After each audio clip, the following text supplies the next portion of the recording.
धम्मावरील प्रवचने. सम्यक दृष्टीला प्रथम स्थान का?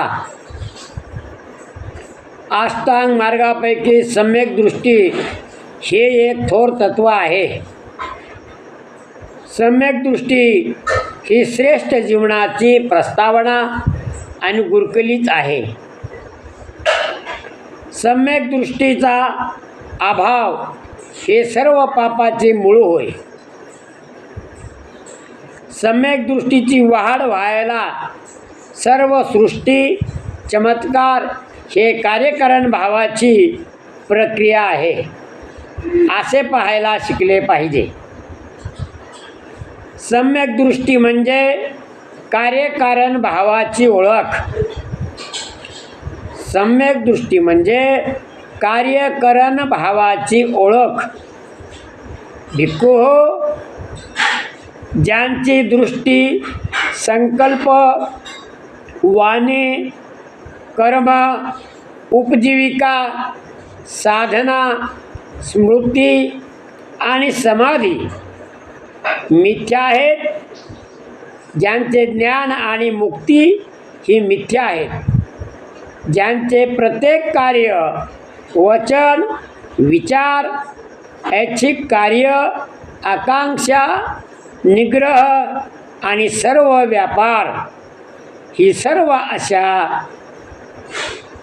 मिथ्या दृष्टीने साधलेली असल्यामुळे ती तिरस्कारणीय, दुःखकर, जुगुप्सा उत्पन्न करणारी आणि हानिकारक असतात. आणि हे सर्व का? तर त्यांची दृष्टी मिथ्या असल्यामुळे. आपला मार्ग बरोबर असणे एवढेच पुरेसे नाही. एखादे बालकही योग्य मार्ग स्वीकारते, परंतु त्याचा अर्थ असा नव्हे की त्या बालकाला मार्गाच्या योग्यतेची जाणीव आहे. योग्य मार्गाचे अवलंबन करायचे म्हणजे योग्य मार्गाचे ज्ञान पाहिजे. हे आनंदा, यथार्थ भिक्खू कुणाला म्हणता येईल? बुद्धिपूर्वक कोणते शक्य आहे, कोणते अशक्य आहे ह्या ज्ञानावर ज्याने प्रभुत्व मिळवले आहे त्यालाच यथार्थ भिक्खू म्हणता येईल. आता मृत्यूनंतर जीवनाची चिंता कशाला करा? म्हणजे मृत्यूत्तर मेल्यावर माणसाचं काय होणार आहे आणि त्या जीवनाची चिंता कशाला करायची? म्हणून आताच काय जे करायचं आहे ते आताच करा असं म्हणायचं आहे. एके समयी स्थवीर महाकाश्यप आणि स्थवीर सारीपुत्त हे बनारसजवळच्या इसिपतनामधील मृगदायामध्ये राहत होते. त्यावेळी स्थवीर सारीपुत्त सायंकाळी आपला एकांत संपवून अर्हत स्थवीर महाकाश्यप यांच्याजवळ जाऊन बसले. अशा रीतीने बसल्यावर स्थवीर सारीपुत्ताने महाकश्यपाला प्रश्न केला, मित्रा कश्यपा, मृत्यूत्तर तथागतांना अस्तित्व असते काय?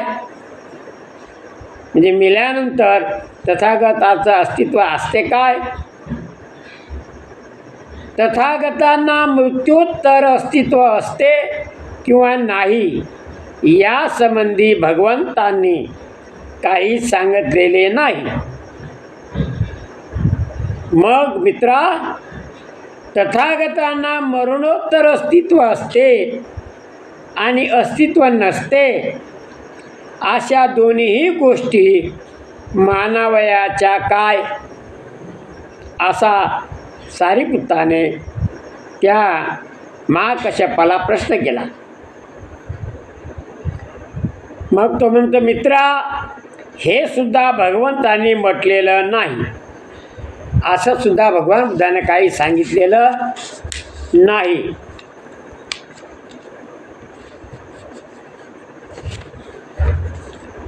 तर मग मित्रा, तथागतांना मरणोत्तर अस्तित्व नाही अथवा नाही असेही नाही असे म्हणवायचे काय, हे सुद्धा भगवंतांनी म्हटले नाही.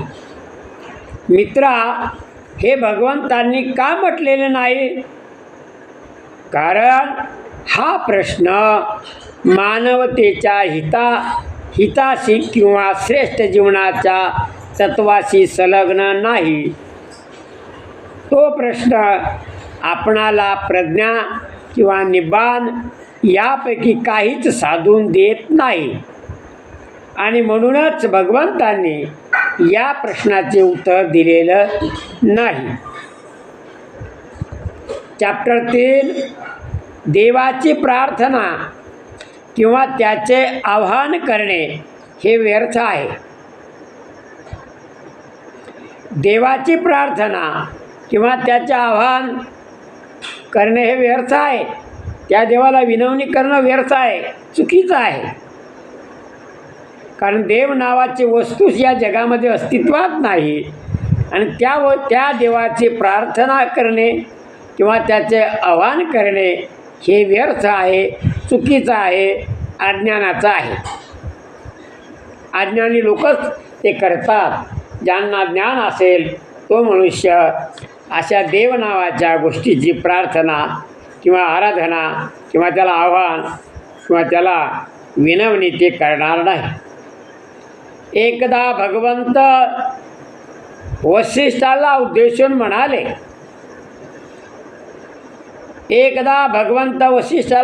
म्हणाले, ही अचिरावती नदी पुराने भरून दुथडी भरून वाहत असली आणि ज्याला पहिल्या तीरावर काही काम आहे तो तेथे आला आणि त्याला पलीकडे जावयाचे असेल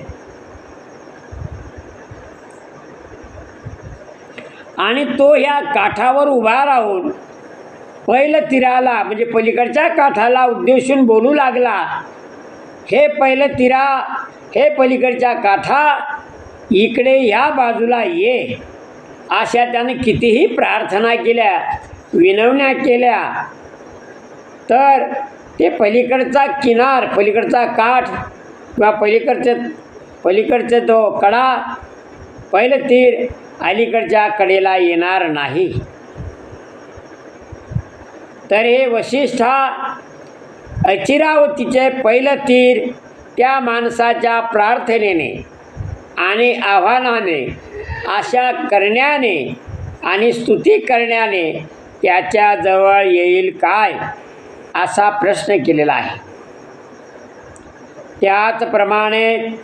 त्याप्रमाणेच हे वसिष्ठा, 3 वेदात पारंगत असलेले ब्राह्मण, ज्या गुणांच्या आचरणाने मनुष्य ब्राह्मणत्वाला पावतो त्या गुणाचे परिपालन करणे सोडून उलट ज्यांच्या योगाने मनुष्य अब्राह्मण बनतो असले आचार करीत म्हणत राहिले की इंद्रा, तुला आम्ही आवाहन करीत आहोत, ब्रह्मा, तुला आम्ही आवाहन करीत आहोत, ईशान, तुला आम्ही आवाहन करीत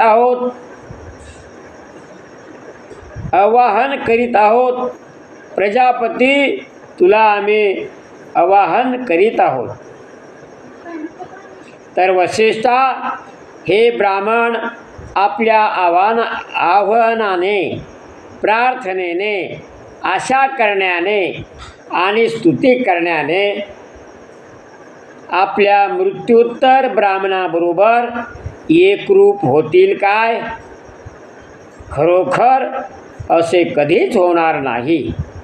तशाच प्रकारचा जे पलीकडचा किनारा अलीकडच्या किनाऱ्यावर येणार नाही, तशाच प्रकारच्या या ब्राह्मणांनी केलेल्या प्रार्थना, आव्हानं हे व्यर्थ आहेत, खोट्या आहेत, चुकीच्या आहेत.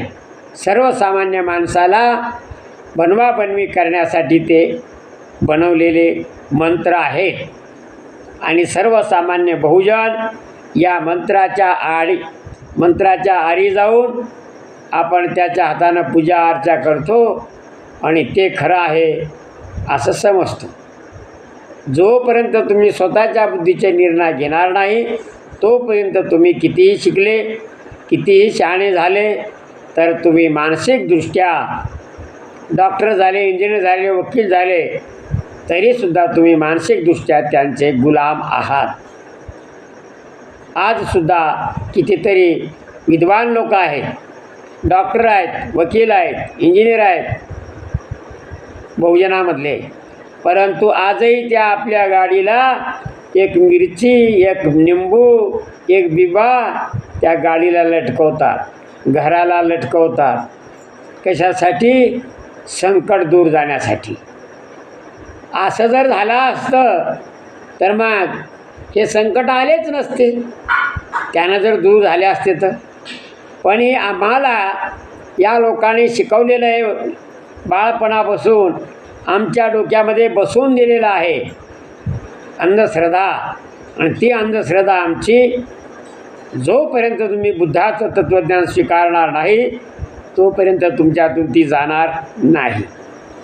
जसं गढूळ पाणी आपण त्या विहिऱ्यामधून हापसत असतो, ते जोपर्यंत आपण ते गढूळ पाणी बाहेर फेकून देत नाही तोपर्यंत त्या ठिकाणी शुद्ध आणि निर्मळ पाणी येऊ शकणार नाही.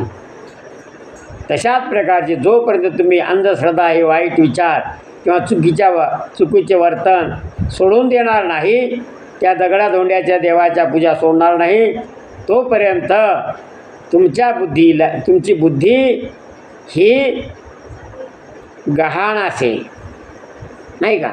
त्या लोकांकडे गहाण आहे, म्हणजे आम्ही मानसिकदृष्ट्या गुलामच असू.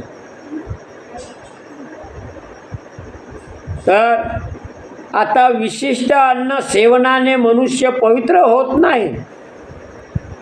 विशिष्ट अन्न सेवनाने मनुष्य पवित्र होत नाही. तुम्ही अन्न कोणतंही खा, ते आहार आहे, अन्न आहे. त्याचा आणि या पवित्र अपवित्रचा काहीही संबंध उरत नाही. ज्याचं मन शुद्ध तो मनुष्य शुद्ध. याचं मन गढूळ, तो वरून कितीही मेकअप करा, वरून कितीही गोड गोड बोलणारा असला तरी त्याचा काहीही फायदा नाही. वागणं खोटारडं आणि दाखवणं बगळ्यासारखं. बगळा कसा नदीच्या काठावर बसतो, जणू काय महाराज बसला, नाही का? आणि टपकन मासुळी आली की घटकन गिळतो. तशाच प्रकारचे हे सोंगाडे लोक या धर्माच्या नावाखाली सर्व बहुजनाला अशाच प्रकारे आजपर्यंत लुटत आहेत, लुटत राहतील. जोपर्यंत आम्ही त्यांची मानसिक गुलामी सोडणार नाही तोपर्यंत असंच होणार आहे. तर बंधूंनो, उद्याच्या चॅप्टरमध्ये आपण उद्याच्या व्हिडिओमध्ये विशिष्ट अन्न सेवनाने मनुष्य पवित्र होत नाही हा चॅप्टर उद्या पाहू. आजचा व्हिडिओ इथे थांबूया. सर्वांचं मंगल हो, सर्वांचं मंगल हो. तेरा मंगल मेरा मंगल सबका मंगल होई रे. जन जन मंगल, जन जन मंगल, जन जन मंगल होई रे. सर्वांचं मंगल हो. मित्रांनो, भगवान बुद्धाचं तत्त्वज्ञान कोण्या विशिष्ट जाती धर्मासाठी नसून अखिल मानवजातीच्याच काय, पशु प्राणी पक्षी यांच्यासाठी सुद्धा ते वरदान आहे. म्हणून आपण सर्वांनी भगवान बुद्धाचं तत्त्वज्ञान अंगीकारावं, इतरांना सांगावं. भगवान बुद्ध आणि त्यांचा धम्म या ग्रंथातील जे व्हिडिओ मी बनवत आहे, गंभीर खंडार यूट्यूब चॅनल, या चॅनलला आपण लाईक, सबस्क्राईब आणि शेअर करावं. आणि प्रत्येकाला धम्म प्रसार करण्याचा आपण हा छोटासा हातभार लावावा. एवढं बोलून आजचा व्हिडिओ इथे थांबवतो. सर्वांचं मंगल हो. तोपर्यंत जय भीम, नमो बुद्धाय, जय संविधान, जय भारत. पुन्हा भेटू उद्याच्या व्हिडिओमध्ये.